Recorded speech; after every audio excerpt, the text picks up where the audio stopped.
लंबी लड़ाई लड़नी है, अभी बहुत बड़ी बड़ी लड़ाई लड़नी है, तभी जाकर हम अपने पूर्वजों की धरोहर को बचा पाएंगे।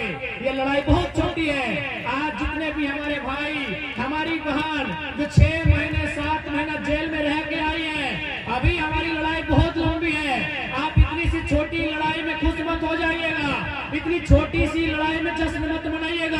हमारी लड़ाई बहुत लंबी है, हमारी लड़ाइयाँ बहुत बड़ी है, क्योंकि हम जिनसे लड़ रहे हैं वो आम लोग नहीं है, वो बहुत बड़े बड़े लोग हैं, उनके बड़ा बड़ा साम्राज्य है, उस साम्राज्य को हम चुनौती दे रहे हैं। हमारी लड़ाई बहुत लंबी है। आज हमारे सामने जो कंपनी खड़ी है जमुना ऑटो,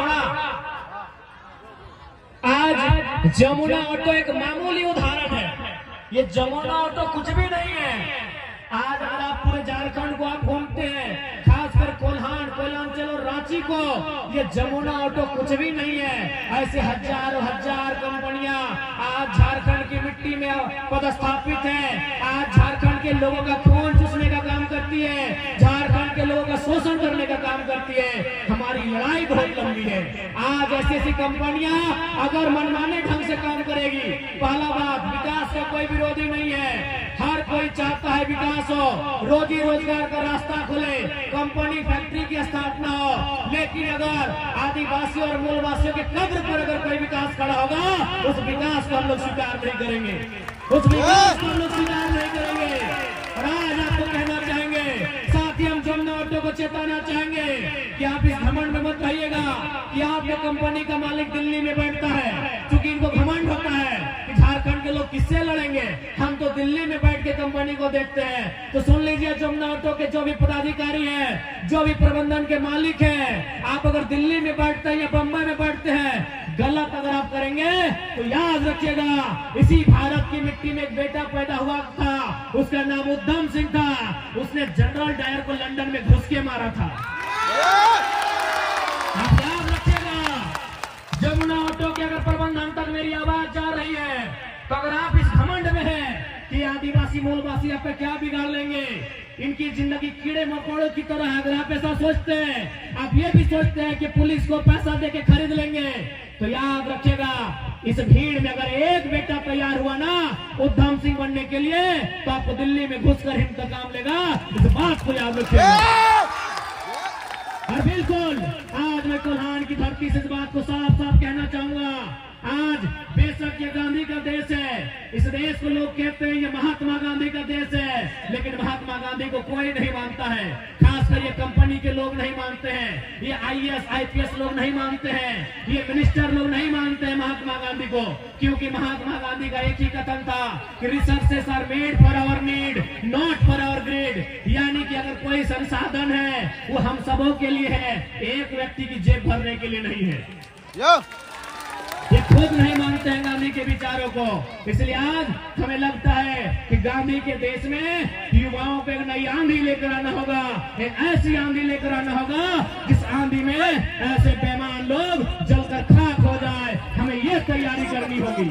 आज हमें कहते हुए बड़ा दुख लगता है, आज केवल आजादी के समय ही नहीं, अलग झारखंड भी छोड़ दीजिए, अरे झारखंड अलग मिलने के बाद भी हमारी हत्याएं हुई है। उसका सबसे बड़ा प्रमाण 2007 है, जब हमारे अमर शहीद वीर सांसद सुनील महतो को 12 गोलियों से उनके सीने को छलनी किया गया था। हम कहाँ, इस लोकतंत्र में हम अपने आप को कहाँ खोजेंगे, इस गांधी के देश में हम अपने आप को कहाँ खोजेंगे, हमारे लिए न्याय कहाँ है, आप ही बताइए।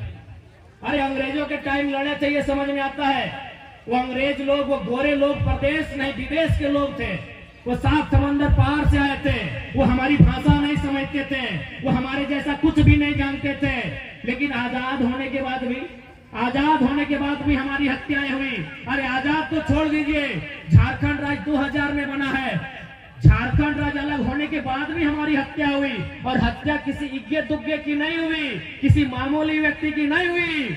इस जमशेदपुर के, इस कोल्हान के एक वीर, एक बब्बर से सुनील महतो की हत्या हुई। अभी एक गोली नहीं 12 गोलियां दागा गया।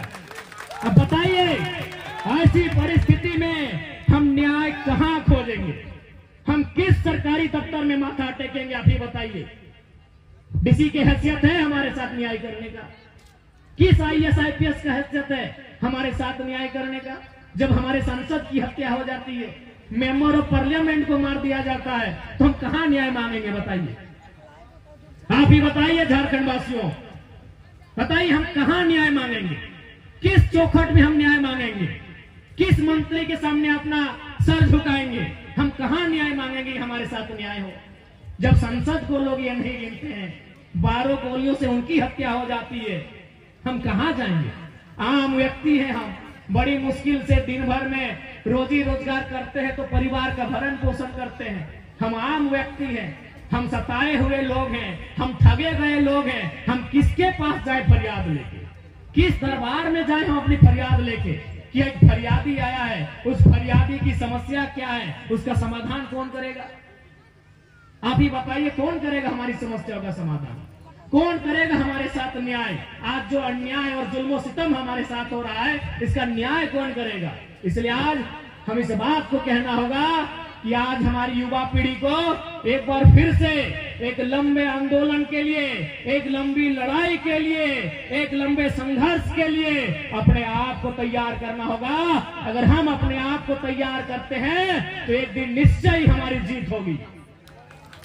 आज जो हम इतना कर पा रहे हैं, आज जो इतना हम उनके सामने आंख से आंख मिलाकर भिड़ पा रहे हैं, तो कहीं ना कहीं हमारे पूर्वजों ने हिम्मत दिखाया था। अगर हमारे पूर्वज हिम्मत नहीं दिखाते, अगर हमारे पूर्वज इनसे लड़ाइयां नहीं लड़ते, तो आज और हम आप गुलामों की भांति अपना जीवन व्यतीत कर रहे होते।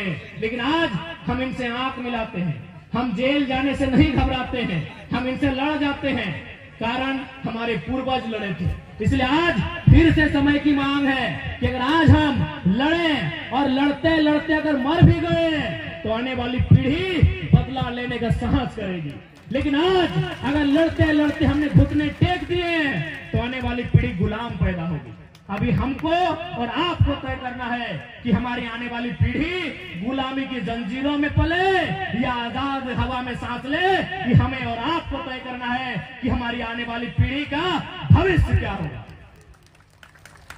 नहीं बताइए, आज आप पूरे झारखंड में बेशक 24 जिला है, लेकिन आज भी जिन्होंने झारखंड आंदोलन को नजदीक से देखा है, जिन्होंने झारखंड आंदोलन पर किताबें लिखी है, जो झारखंड आंदोलन को समझते हैं, उनसे पूछिएगा वो एक ही लाइन कहेंगे, असल में आंदोलन कोयलांचल और कोल्हान में ही हुआ था।